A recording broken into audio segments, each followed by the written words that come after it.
Selamat datang kembali di channel YouTube Kisah Misteri Horor. Pada kesempatan ini kami hendak mengisahkan tentang Misteri Gadis Tengah Malam bagian pertama. Seperti biasa, sebelum pemirsa channel YouTube Kisah Misteri Horor menyimak kisah ini, silahkan siapkan cemilan dan dalam keadaan santai. Kalau sudah semua, mari kita mulai mendengarkan kisah ini.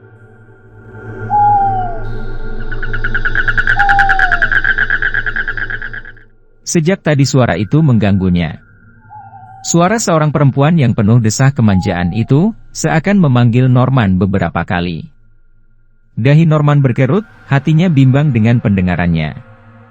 Menurutnya, tak mungkin ada perempuan yang memanggilnya di tengah malam. Norman sengaja melupakan suara itu. Ia mendengar langkah kaki di depan kamarnya, tapi ia tahu itu langkah kaki Susilo, teman satu pondokan.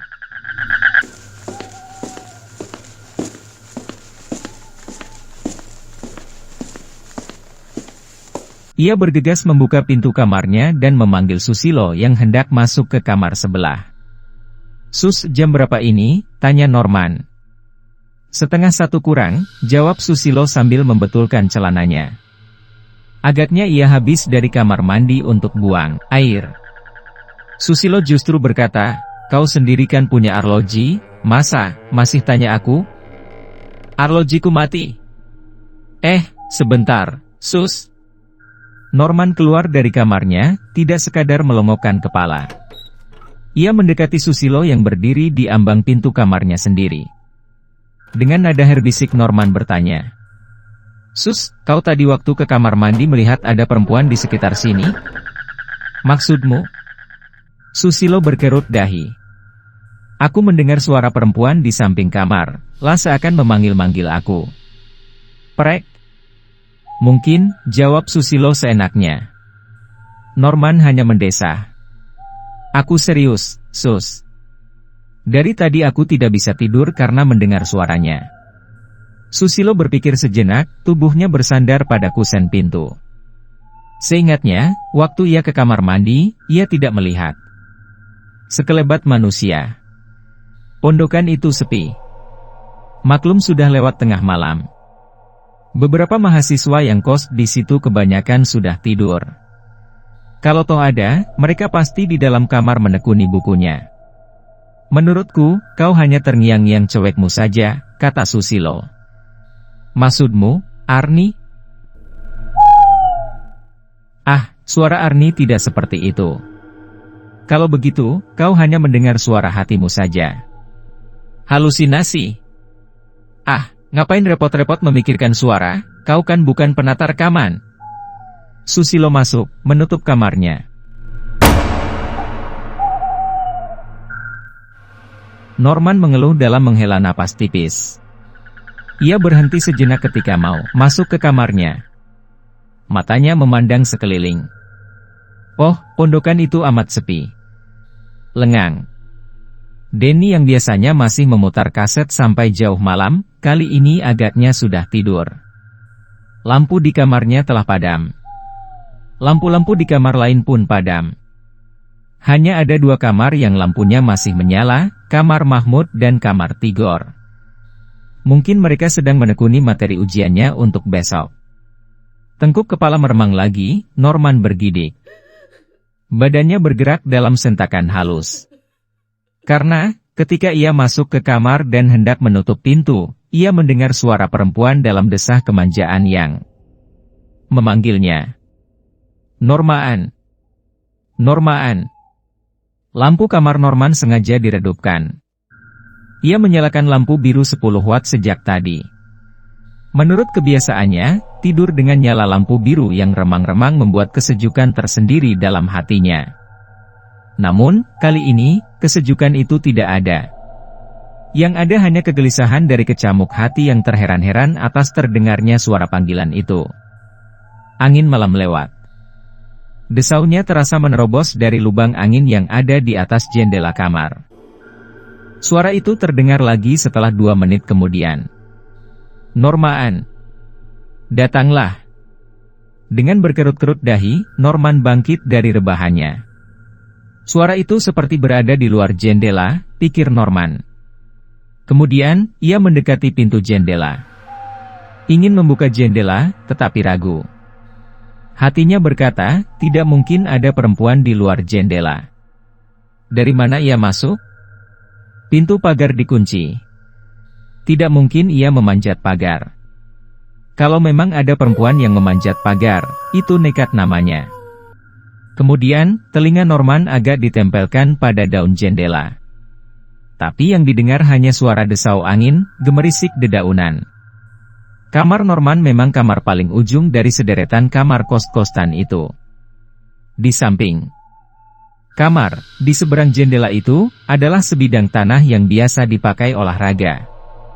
Ada lapangan bulu tangkis, dan meja pingpong yang jika malam begitu dalam posisi miring, menempel dinding kamar Norman. Tanah yang merupakan fasilitas olahraga itu dikelilingi oleh pagar tembok. Pada bagian atas pagar diberi kawat berduri sebagai penolak tamu tak diundang. Di seberang pagar tembok itu ada pohon rambutan milik tetangga belakang pondokan.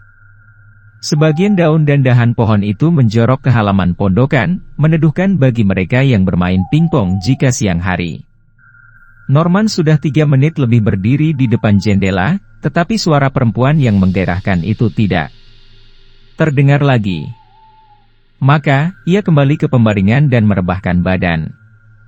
Ia kelihatan resah. Batinnya bertanya-tanya, mengapa aku mendengar suara itu? Dan, sepertinya memang aku pernah mendengar suara itu. Suara siapa? Ya. Ada gonggongan anjing dari rumah belakang pondokan. Gonggongan anjing itu mulanya hanya sesekali. Ditilik dari nada gonggongannya, anjing itu seakan sedang menggoda orang lewat. Tetapi, gonggongan anjing itu lama-lama jadi memanjang. Mengalun mendayu-dayu mirip irama orang merintih. Kesakitan. Suara anjing itu menyatu dengan suara perempuan yang kian jelas di pendengaran Norman. Normaan. Nor. Lupakah kau? Lupakah kau padaku, Norman? Norman segera melompat dari pembaringannya, dan membuka jendela. Jantungnya berdetak-detak ketika wajahnya diterpa angin yang berhembus membawa udara dingin. Sekujur tubuhnya merinding. Matanya melebar, karena ia tidak menemukan siapa-siapa di luar jendela kamarnya. Padahal suara tadi jelas terdengar di depan jendela, seakan mulut perempuan itu ditempelkan pada celah jendela supaya suaranya didengar Norman. Tetapi, nyatanya keadaan di luar kamar sepi-sepi saja. Brengsek, geram Norman. Ia menunggu beberapa saat, sengaja membuka jendelanya, sengaja membiarkan angin dingin menerpa masuk ke kamar.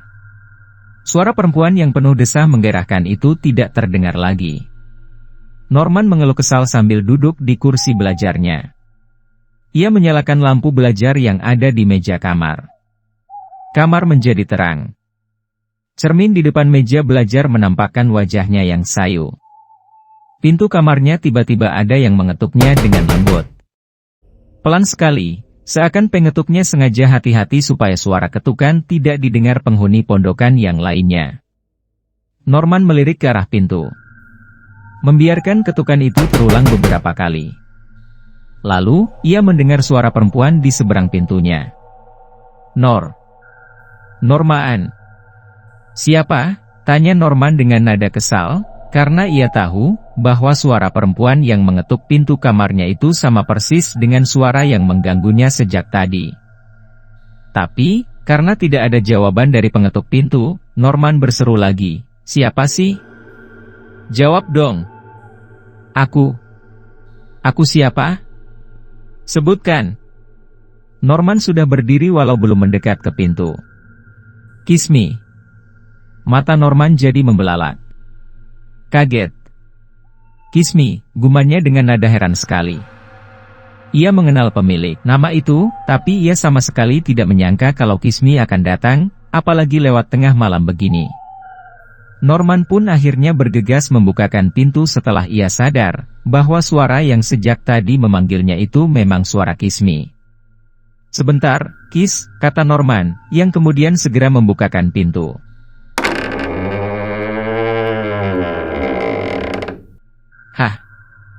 Ia terperanjat dengan jantung berdetak-detak. Di luar kamarnya, tidak ada siapa-siapa. Sepi. Hanya hembusan angin yang dirasakannya begitu dingin dan membuat tubuhnya merinding lagi. Dalam keadaan bingung dan berdebar-debar itu, Norman masih menyempatkan diri berpaling ke kanan-kiri, mencari Kismi yang menurutnya bersembunyi. Tapi, tak terlihat bayangan atau sosok seseorang yang bersembunyi. Di kamar mandi? Tak mungkin. Kamar mandi terlalu jauh dari kamar Norman jika akan digunakan seseorang untuk berlari dan bersembunyi. Sebelum orang itu sempat bersembunyi, pasti Norman sudah melihatnya lebih dahulu. Kismi. Norman mencoba memanggil perempuan yang dikenalnya kemarin malam itu, tetapi tidak ada jawaban. Makin merinding tubuh Norman. Dan semakin resah hatinya di sela debaran-debaran mencekam. Karena ditunggu beberapa menit Kismi tidak muncul lagi, bayangannya pun tak terlihat, maka Norman pun segera menutup pintu kamarnya dengan hati bertanya-tanya, kemana dia? Mendadak gerakan penutup pintu itu terhenti. Mata Norman sempat menemukan sesuatu yang mencurigakan di lantai depan pintu. Aneh, namun membuatnya penasaran. Kapas? Hati semakin resah, kecurigaan kian mengacaukan benaknya. Segumpal kapas jatuh di lantai depan pintu. Sedikit bergerak-gerak karena hembusan angin. Ada rasa ingin tahu yang menggoda hati Norman. Maka, dipungutnya kapas itu. Ketika tubuh Norman membungkuk untuk mengambil kapas, tiba-tiba angin bertiup sedikit kencang. Kapas itu bergerak, terbang. Masuk ke kamar.